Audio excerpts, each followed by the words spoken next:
Alright, so here I am talking about this series that I'm getting to over a month after it came out, despite the fact that I was excited for it for at least the last couple of years now, when it when they were first talking about it and announced it.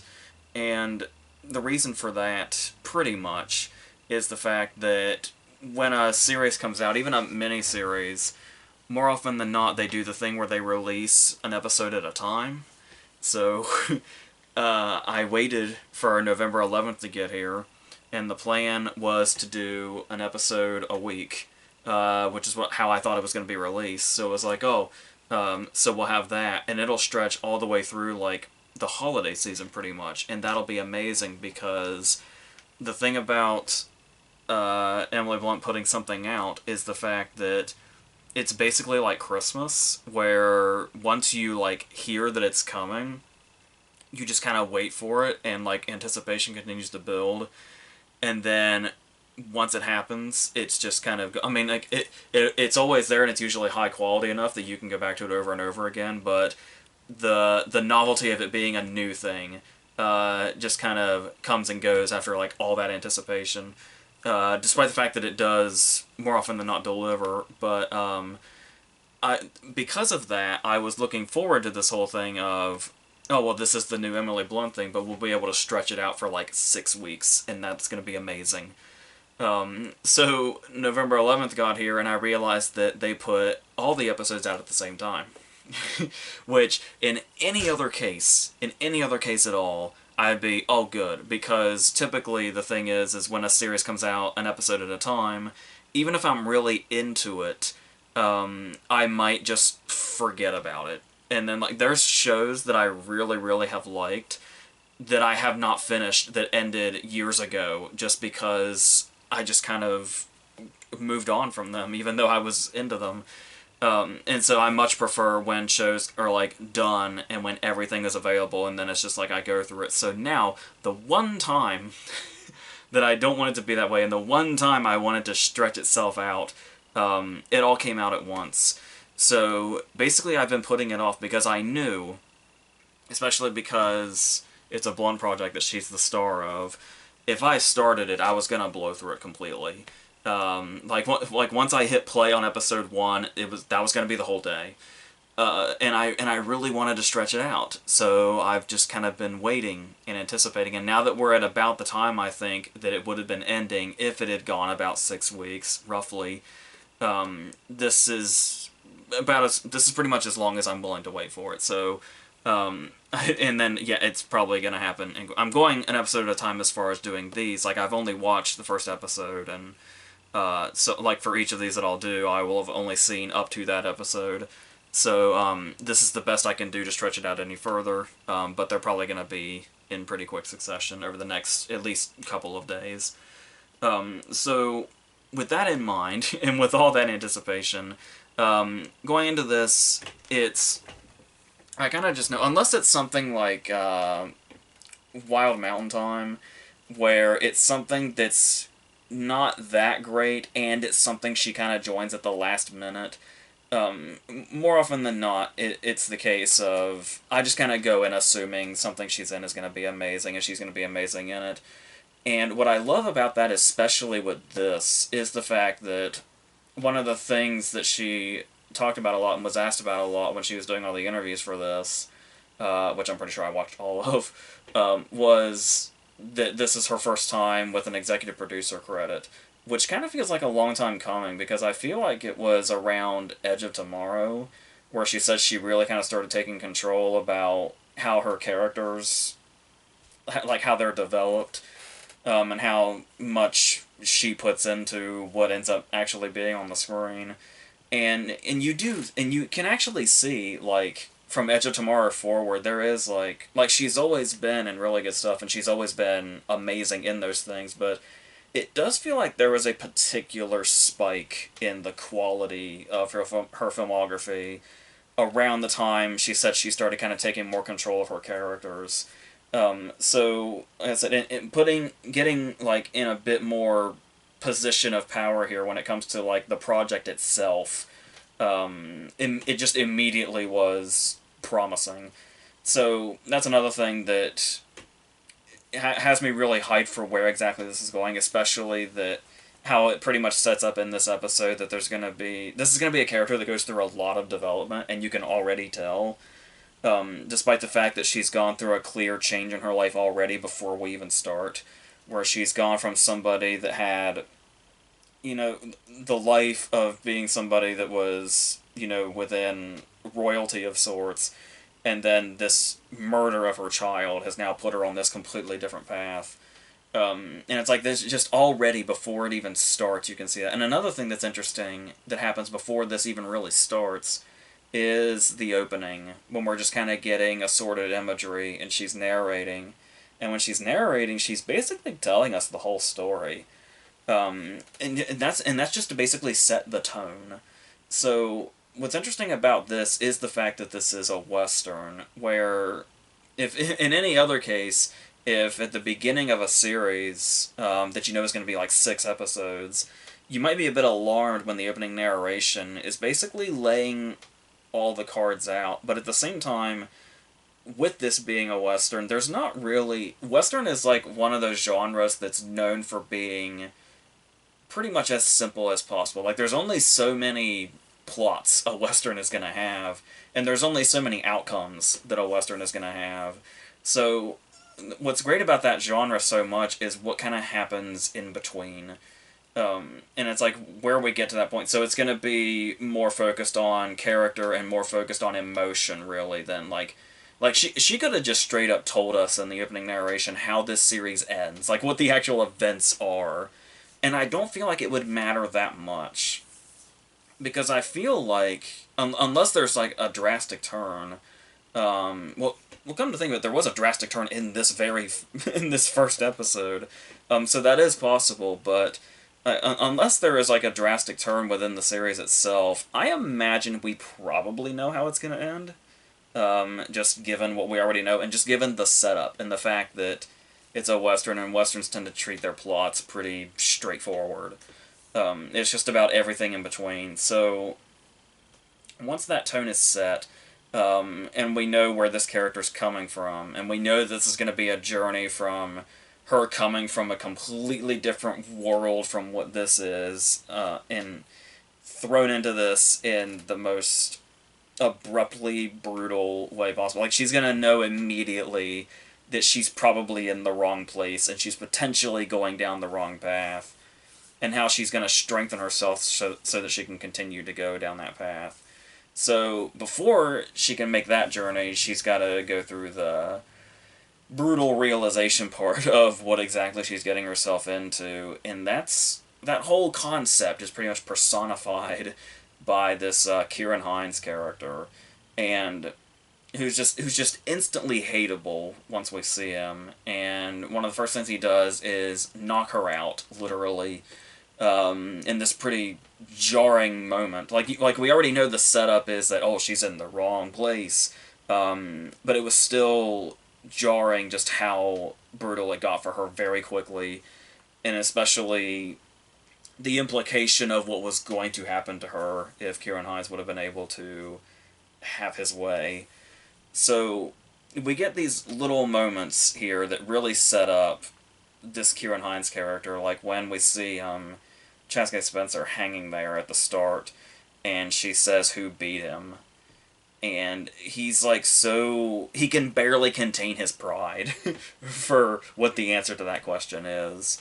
And what's interesting about this especially, and what's sort of weirdly pleasurable about seeing Kieran Hines play this character, is that he's played a lot of bad guys in his career, and a lot of different bad guys, but I love that a character this vile is like him really fresh off of Belfast, where he was like anything but, where there was like so much, warmth in him, and like this familiarity, when you see a character like his character in Belfast, and it's like that you felt like you knew somebody like that in your family, and there's something warm about that. And then this fucking guy. And what's really great about this also is this back and forth that they have with each other, where you kind of get you get the vibe that this might be the start of her finding her way, and like finding some sense of a turning in how she approaches the world and how she's going to approach this world from where she's coming from. But this is still the first episode, so it actually feels like it's pretty brilliant to have her sitting across from a character like this, where she gets her great moments, but he's still kind of besting her in a way where he's talking about, what he's planning on doing. And she's figuring out where this is going before he's even really saying it. And the whole the idea of consent comes up, and her response is essentially that he should try fucking a horse instead. Uh, and that would be like the sort of big badass line in any other scenario, but what's great about this scene is that they continue to have a dialogue for a little bit, then the dialogue manages to find its way back around to where he's turning this horse line around on her in this really unexpected way. And speaking of unexpected things, the direction that this scene goes is certainly not what I saw coming. Because, like I said, there's a lot of build-up to the vile nature of this Hines character, where there's another really sinister line he has where they're talking about... he's talking about how in the dress that she's wearing, she reminds him of his wife. And she says, yeah, except for the bleeding, from where you punched me in the face. And he just says, oh, no, that too. And it's like, it just gives you the whole history of this guy. The whole disgusting history of this dude. And what's amazing about this is we can see her hopelessness when she's sitting across from him, but there's so much going on with this character of hers already that apart from that hopelessness, we can also see the anger that's kind of simmering. But there's also a case here where there's almost, even though she's driven by this anger and this need for revenge, there is also a bit of resignation, where it's like, you think that this is a mother that's just had her child murdered, that there might be a part of her to where, like, if death is coming, there's a part of her that's just embracing it, because she's, felt this unimaginable pain already.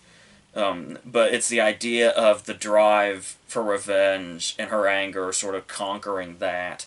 But in between all of it, it's being put into this world so abruptly. There is a hopelessness when she's sitting across from Kieran Hines thinking about what could happen to her. But then we get moments like when she says that she's going to kill him. And because Blunt is so brilliant, not only can she juggle all these emotions we were just talking about, but then she finds this perfect moment where she says that she's going to kill him. She says it to his face, and she says it in such a way that we believe her. Where it's almost like she's exasperated, almost like she's so driven by the idea of killing her son's killer that having to kill Kieran Hines also is like an inconvenience. Where it's like, now that you've put both of us in this position, I'm going to have to kill you. And that's great as well, and I would have loved to have seen that. I would have absolutely loved to have seen her kill him. But then this scene takes a turn in a way I didn't see coming, because they set up Hines as such a vile character, and they got an actor like Kieran Hines here, fresh off his Oscar nomination, even. And, yeah. And I was thinking, this is going to be a main villain of the story, obviously. No, it isn't, because he's already dead. Very, very much dead, actually. And it is interesting. I'm curious what the ripple effect of this is going to be, particularly for her character, because it's like, where it's like intentionally not giving us the satisfaction yet, because her, obviously we're building to her killing somebody in this really big and profound way that has a whole story behind why it's happening. Because there's already a story here that's very simple. Her son was murdered, so she's going to murder the guy.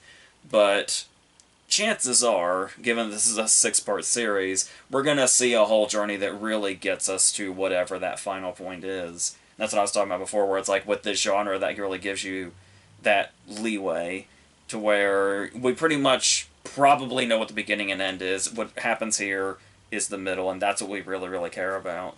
And seeing how she's going to get from this point to witnessing a brutal murder in front of her eyes, even if it was somebody that she wanted dead, still, it's not something she's ever seen before, especially to that degree.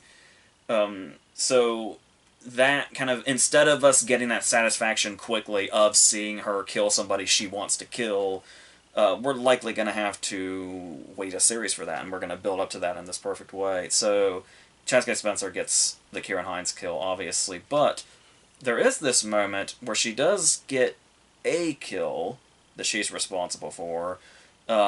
This guiding the horse away so that this guy can drown. And when we've talked about Sicario, I've referred to Kate Macer, her character, as a reluctant badass.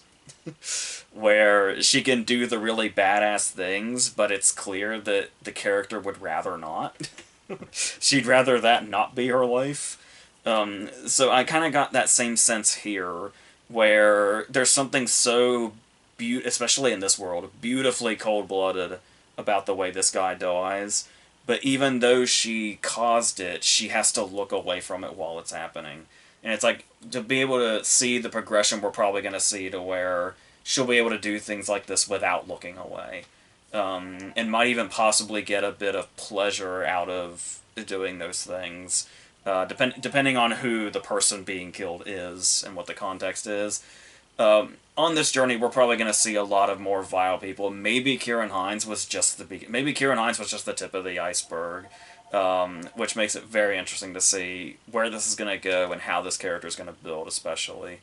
And it's like it almost feels like Road to Perdition, where it's like the idea of Kieran Hines being killed and then the two leads having to like flee, and then what happens after the fact. It feels similar structurally, where Kieran Hines' deaths have a way of having this big ripple effect somehow. So, yeah. And yeah, seeing that sort of naivete that she has here now, and how we're going to probably see that get more and more overshadowed by the more experience she has in this more sort of brutal world, and this idea of that darkness that she's just met and she's just seen, how much of that's gonna like take over, because there's still a part of her here where she's saying, like, she's talking about star signs, and there's something so surprisingly innocent about it, giving its place in this episode, where not only has she seen now the brutal death of Kieran Hines right in front of her eyes, which has to have started a change that she's gonna have, but she's also having this innocent little star sign conversation while she's getting ready to blow the head off of a sleeping pig. Basically just to kind of get the gist of having to do this to people, eventually.